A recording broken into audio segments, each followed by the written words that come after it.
Chapter 16: The Challenge and the Future for Organizations. Learning objectives. Understand basic issues in using OD's approach to plan change.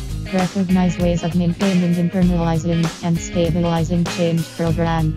Identify some of the future trends and problems facing the OD practitioner.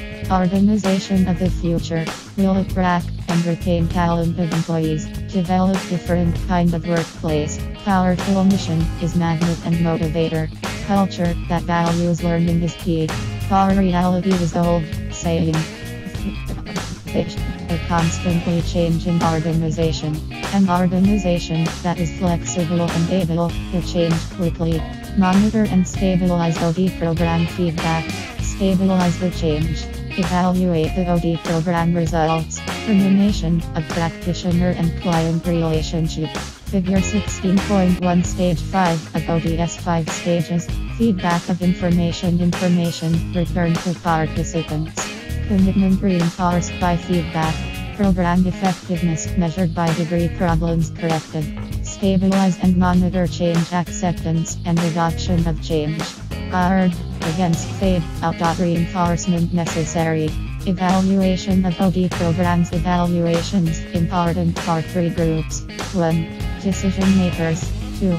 Participants. 3. OD practitioners. Termination of practitioner and client relationship. Termination occurs when practitioner or client believes little more can be accomplished. Developing self-renewal capacity. Self-renewal means building innovation into organization's values. OD develop ability to innovate constantly.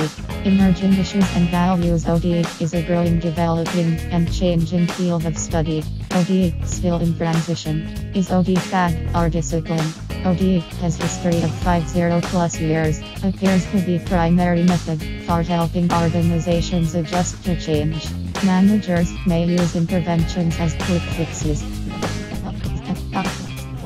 No single accreditation program for OD practitioners overemphasizes human interventions. Created using Powtoon.